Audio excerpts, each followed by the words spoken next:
Hello. Aha. Right. Bloody hell, my shoulders look narrow. I did a video on Friday and it didn't upload, and I'm glad it didn't because it was a bit shit. So, first thing is diet weight update. We are sitting at 23 stone and 4 pounds this morning. For those that work in USA, that is a grand total of, I'll have to work it out. Hang on, 56, 280, 340 pounds. No, wrong. 23 stone 4 this morning. So, sorry, 42, 45. So that's 325 pounds is what I currently weigh. Still fat fuck, but we're getting leaner. As you can start to see, things are starting to separate. Ignore the lumps. That's my lipomas. Training is shit. Just a case of getting through. I am very, very tired, but that isn't really the diet, to be honest. I'm doing in excess of 100 hours a week at the moment. I mean, literally just from Friday morning to Monday morning, I'm probably doing 50 hours. So it is a bit mental. Paperwork side's got that busy now that I'm having to spend Monday and Tuesday in the office at home doing paperwork. And then on Wednesday, Thursday on the road, which this week is up to the Highlands in Scotland. So I'll be getting up and setting off. Probably the house about 5 o'clock Wednesday morning, and should finish my last job about 10 o'clock Wednesday night, having driven about 500-600 miles. And then I start again. First session is 9 o'clock Thursday morning, and again it's probably going to be about midnight before I get home. And then Friday night I'll finish at 1 in the morning. No, well, I'll finish at 2 in the morning. Saturday will be 1. Sunday will be 1. Monday will be 1. And it all starts again. But, c'est la vie. On a good note, my new bike, as in my push bike, my pedal bike, my bicycle, not my motorbike, will arrive in a port in England on Friday morning. So we're probably looking at about a week for it to clear customs, and a couple of days on top of that for it to get delivered to me, and then I will start my cardio. Lost 3-4 pounds last week, so the rate of drop has slowed. No cheats, so that's 2-3 weeks now since my last cheat. The rate of drop has slowed a little bit, but at 3 to 4 pound a week, I'm not complaining. It's still a decent rate. Water fluctuations are quite high at the moment, partly because I don't drink enough water. I forget, and because I'm down in quite a lot of coffee at the moment. Sleep's quite poor, but it always is. But you know, to be honest, in general, I feel all right. I'm hungry. But I'm dying. I'm supposed to be fucking hungry. Otherwise, I feel fine. I feel pretty good, really. Physio on my knee on Friday. I hate that man. I hate that man with a passion. He is a horrible, horrible bastard. But he's good. It took him 30 minutes just to release my calf. That's how tight it was. So I need to keep up with that, to be honest, because I've neglected that. So I'm going to try and start getting a regular slot back in with the physio again every week. Otherwise, core work's going well. Strength's increasing rapidly there. Other training, I'm just sort of getting through, if I'm honest. Training partner's away on fucking holiday again. So he did a 2-week cruise, came back for 10 days, now he's pissed off to France for 2 weeks. All right for some, eh? But all in all, not bad at all.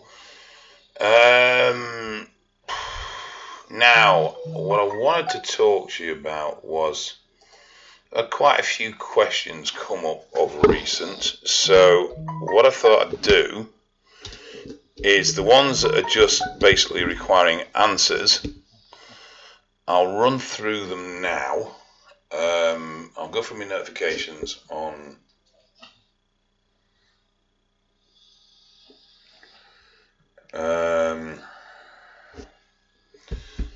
my YouTube channel and basically answer you some of the questions you guys are posing from the last vid. Seem to be having a couple of dicks just lately cropped up. Some just outright trolls. Some I don't think mean any harm, but just talking bollocks. But as usual, don't really bother answering them. Right, quick questions. Someone asked, would you be worried about health using steroids for 8 to 9 months? Well, it's dose and person dependent. Depends on what else you're doing with your life, obviously, but definitely that amount of period of time would be, if nothing else. Of course, we're concerned with long-term shutdown. Apparently, I look like a block of butter that talks. Damn good-looking block of butter, though, I must admit. For a block of butter, I'm pretty damn fine. Apparently, my mic sounds like my dick. Okay, that's a bit odd. All right.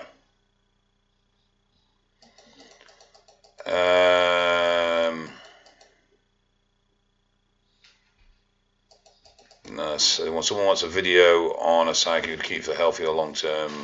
Okay, that's a video in its own right.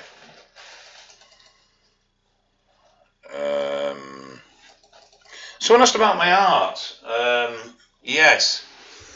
Now, I have in the past tried to pursue this without much success. And unfortunately, the times when I was trying to pursue it, get rid of a bit of fluff, there was financial pressure. I needed to earn. So I didn't really have the luxury to sit on it and just sit there and push and push and push because I had bills to pay. That's not such a problem now. But on the downside, I don't have time to wipe my own arse at the moment, so I definitely don't have time to draw. However, strangely enough, I met a gentleman, not this Friday, but last Friday, who has some property out in South Africa. The gentleman's been quite successful in life, to say the least. I think he owns a couple of foundries. And I don't know how we got onto the subject. We got talking about artwork, and I happened to have a print in the car that I was dropping off to somebody. Showed him what I'd done. He really liked it and wants to come up the house and have a look at what I've got. In a view to, apparently he's planning on retiring out to South Africa permanently in a couple of years, and he's wanting to open an art gallery out there, and he's seriously considering stocking my work. So he's going to try and get up this week, I think, to have a look at my originals in the house, and then we will discuss things from there. He definitely wants to purchase one. He may want to purchase more, and I said to him I'd give him a series of prints that he could take over to South Africa and just sort of tout them around and see what people thought. So there may be some development on the drawing front. A video on training with injury. Okay, we'll look at that. A video on DHB. Yeah, I need to do that. And apparently I've got a Scottish accent. I don't. I have a Yorkshire accent, but never mind. Okay, I can't even do accents, otherwise I was going to try and do a Scottish one, but it would probably just sounded like a fucking Russian. Someone asked about a video and importance of muscle activation. If you look through my videos, you'll find quite a few on training and muscle activation. Now, do a day in the life video. I have two problems with this. First one is my forward-facing camera on my phone is fucked, and it's 240 quid to replace the phone on the screen on an S8, so that ain't fucking happening soon. And why? Fuck me, that'd be boring. morning, going gym, eating food, doing paperwork. My life isn't particularly exciting, guys. It really isn't. It's pretty normal shit. So I couldn't understand why you'd really want to have a day in my life. I mean, pretty much I get up at 6, half 6, let the dogs out, have a breakfast, go to the gym, train, come back, have a shower, eat. And if I'm working at home, I go down into the office. One of the dogs usually comes with me at least. And I sit down here till 7, 8 o'clock at night doing paperwork, answering emails, looking at diets, training plans, whatever it is I'm doing with clients, or messages, notifications, questions that I've been asked via Facebook. And now I've started back on Instagram, via Instagram as well. Orders for the mag bars, if anyone's ordered any of them, deal with them. And that's really it. You know, it's not very glamorous. And I can't really understand why somebody would want to really bother with it. Yeah, sometimes I get some interesting stuff, but not that often. And apparently, because I don't weigh myself every morning, I'm not serious about losing weight. Some strange people out there really is. Politics. Yes, somebody asked me about my opinion on politics. Now, this could be really dangerous ground. When I started this channel, I made a couple of rules for myself. The first one was I was never going to talk about fucking religion, unless it was the religion of Dave. The second one was I was never going to talk about politics, and I was never going to name names unless they really fucked me off. Because obviously people talk to me in confidence, and in that list of clients or people I spoke to, there are some high-level amateurs and even professional athletes. And I wouldn't for 1 minute say that I advise loads of pros. I don't, but I have dealt with, at some stage, talked to or had chats with a fair few of the top British ones. Not so much the Americans, a couple of them, but a lot of the British ones. And sometimes it's advice, sometimes it's just a general chat and brainstorming of ideas, but you know, but I always said I'd never name clients. So politics. I'd like to know what Dave thinks about Brexit. For those who don't know, Brexit, if you're not of English origin, though you may have heard, England is part of the European Union, basically an association of European countries, and we voted, it was a while ago now, 18 months, to leave. Didn't want it anymore. And the main reason behind this one was that we didn't have any border control. There was a free movement between all the countries, and our laws were very often impacted by European laws. So laws are made in Europe. Though we had representation in European Parliament, laws were made in Europe that affected the governing of our country, and a lot of people felt that they wanted to take that control back. There were benefits from financing and especially for funding for research projects and developments and stuff like that. There was a large pocket of funding for further education and research that came from Europe. And beyond that, I don't really know much more about it, to be quite honest. I did vote to leave. My theory was basically this.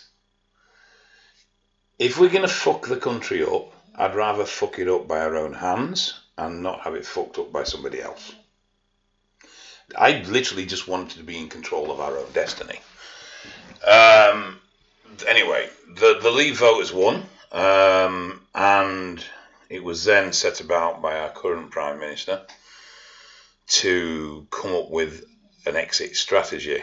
Now, what I don't understand is that this exit strategy apparently can and has been blocked on many levels by other members of British Parliament. Now, to me, if the decision has been made to leave because it was done by a vote, so it was a democratic process, irrespective of how people were influenced for that vote, because a lot of people complained there was a lot of propaganda. Well, there's propaganda on both sides. So just because one side had a better propaganda, tough shit. It's how it happens. that process should then be entrusted to a group of people to just go ahead and do. I don't understand why that process then can be stopped and questioned at every point, because effectively then those that didn't want to leave can just stop us from leaving by continually objecting to the process.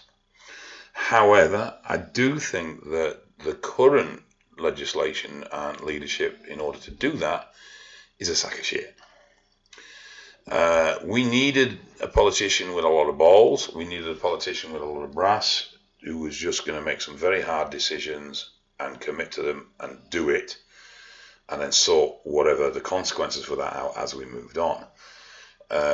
Financially, the impact on the strength of the pound within the currency markets has been all over the place, but more so due to uncertainty of what's happening. Now, don't ask how, long story, but after the Brexit decision was made, I had the opportunity to actually sit and talk at length about this with the foreign minister from Malta.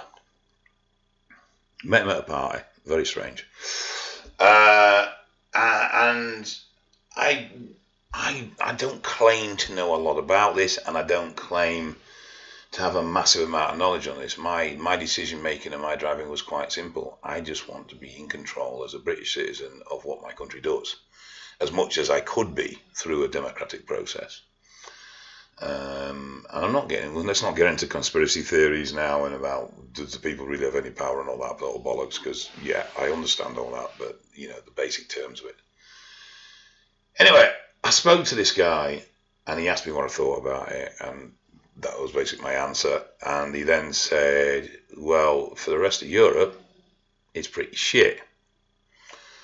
But for England, it's actually a really good move, but it will be shit as the process goes on and when we initially leave. But long term, he felt it was the best thing we could do, and it would make the country a lot stronger. Now, this is a man who has no vested interest in us leaving, who is very knowledgeable on what the situation was, the real situation was, and not what the media hype and bullshit that we hear all the time actually tries to play with. And he felt it was the best move. So I would bow to his greater knowledge on that personally. But I don't really know enough about the topic to give you a very informed answer. My thought process and decision making was quite simple. I want to make decisions for myself via my country, via the electoral roll or the electoral process, and I don't want decisions to be made from a central government system that's outside of the country and doesn't understand the British culture. The British culture has changed a hell of a lot, and we have definitely lost a lot of traditional processes. We've gone very PC, and I think we've gone too far. I'm all for racial tolerance, I'm all for cultural tolerance. I have no issue with that, I really don't. As far as I'm concerned, as long as you're not harming anyone else, and as long as you don't break any of our laws, then you can practice whatever fucking religion you want, and you can follow whatever culture you want. But what I don't agree with is that should then not be enforced on us as citizens of the country.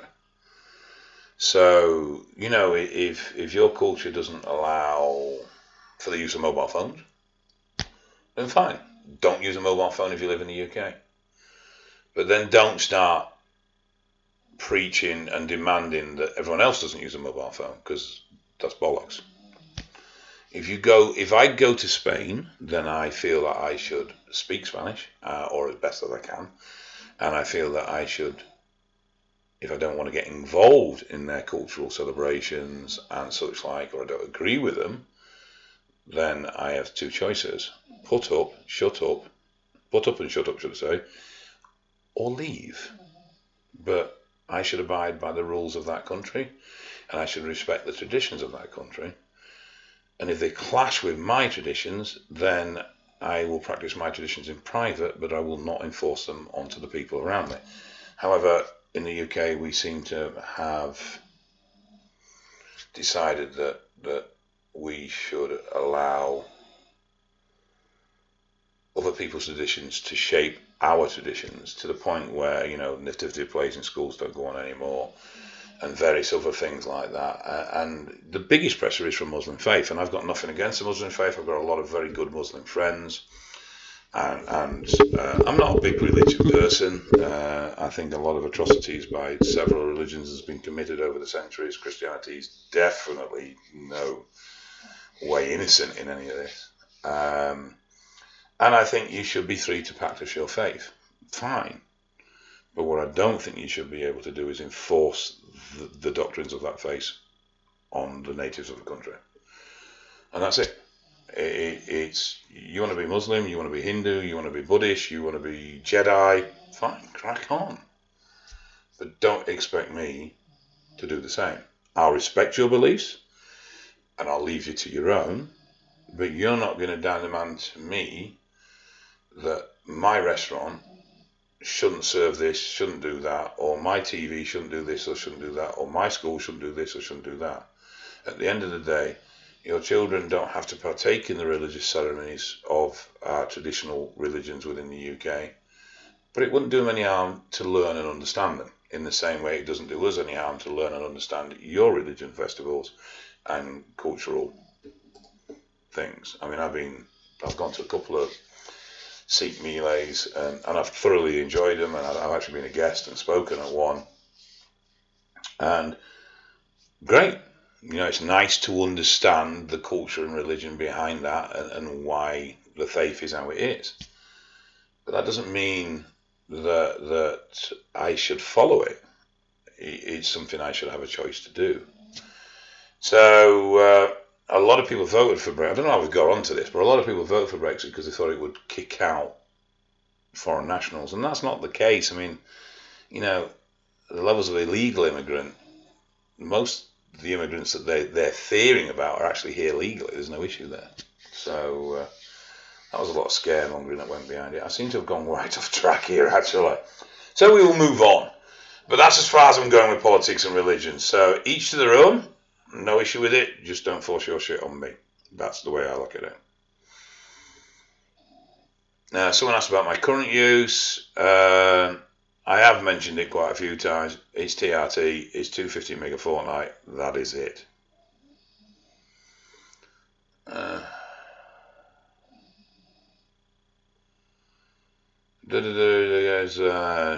What I eat every day. Very little.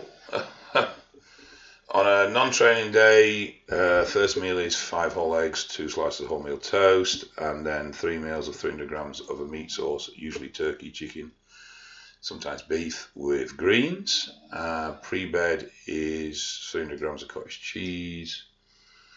On a training day, pre-meal morning is 50 grams of whey protein shake, and 60-70 grams of carbs from either oats, Weetabix, that sort of carb source. I don't get on with oats too well, so I'll limit them.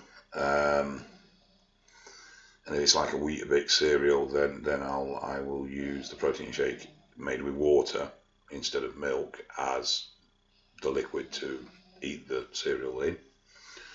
Post-workout is another 70 grams of carbs, usually rice, 300 grams of meat, and then 2 more meals of 300 grams of meat with veg, and 300 grams of 300 grams of cottage cheese pre-bed, and that's pretty much it. On a week, Friday, Saturday, Sunday, I'll have 300 grams of oily fish as one of the meals, or at least 4 meals in the week at some point will be 300 grams of oily fish. And that's it. That's really it. So it's not particularly anything fancy or amazing.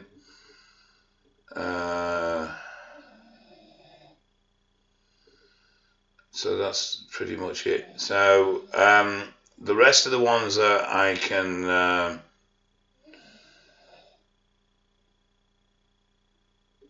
there's one I can answer this one actually. This is about how my training style evolved.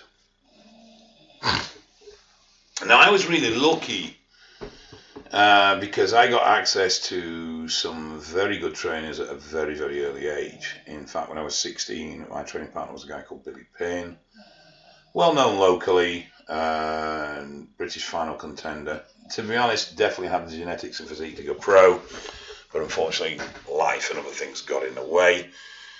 But he was one of Dorian's training partners, so I learned real early on how to train hard. Another training partner was Kev Taylor, 3 times British champ, and his partner at the time was a woman called Marianne Gay, who was a female pro.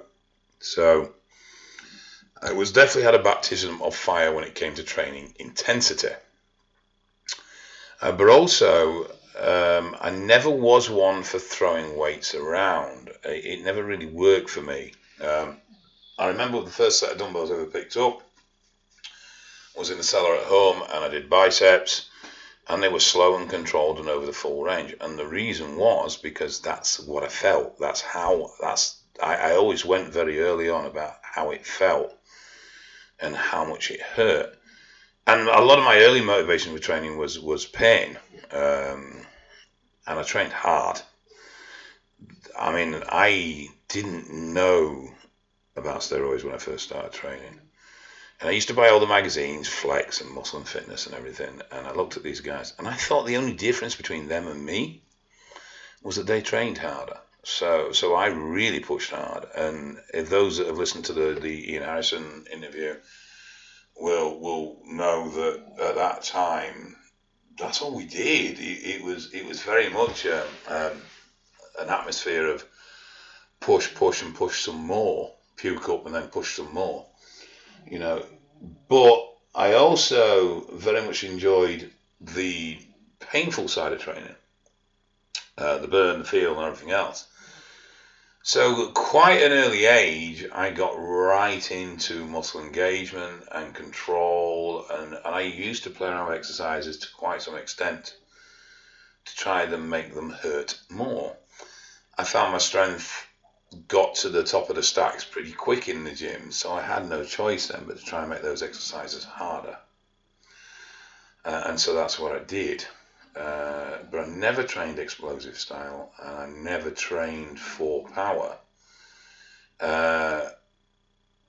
And the funny thing is, when I got more into coaching and training people, what I noticed was that I could train with people or train people that had quite good strength with explosive power, but when I made them do it in the style that I did it in, they were really actually quite weak. But I had quite a good physique off the explosive power, but they soon plateaued. Well, what I found was with going the way I went, which was very intensity focused and very engagement focused, I didn't plateau. I just kept constantly gaining. And that's what I found work. And then when I started applying it to other people, I found it worked a lot with them. So I didn't really have that period of fuck up training.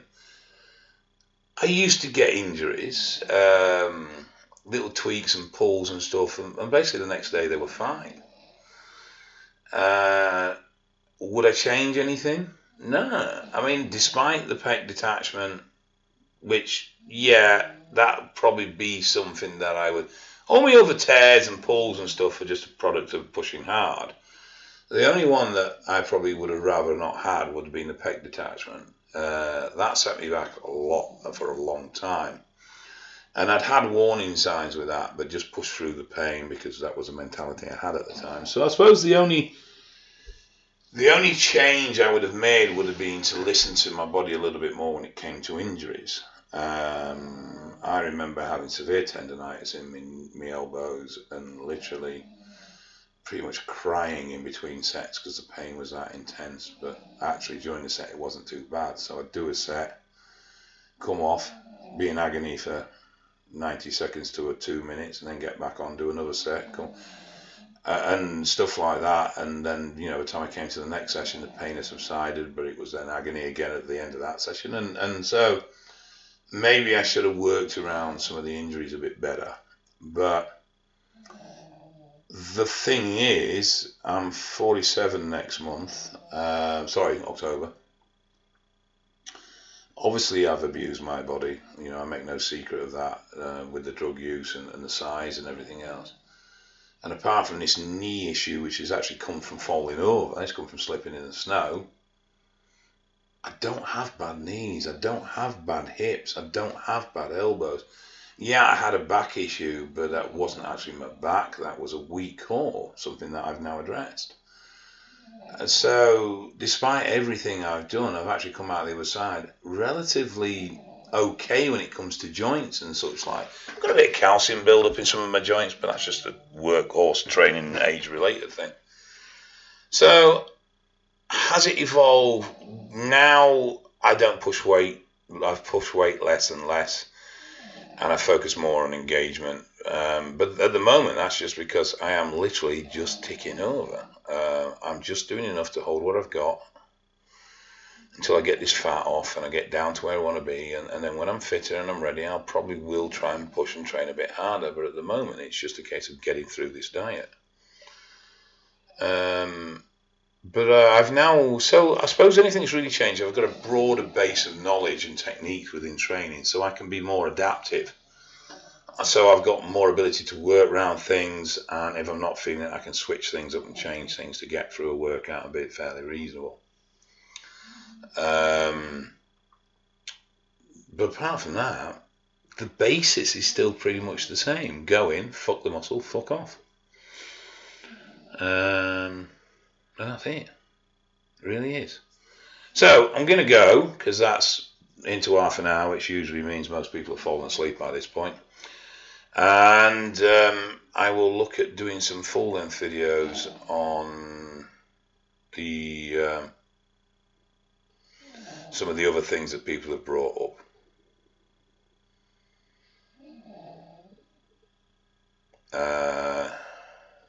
Yes. So take care, and I'll speak to you soon.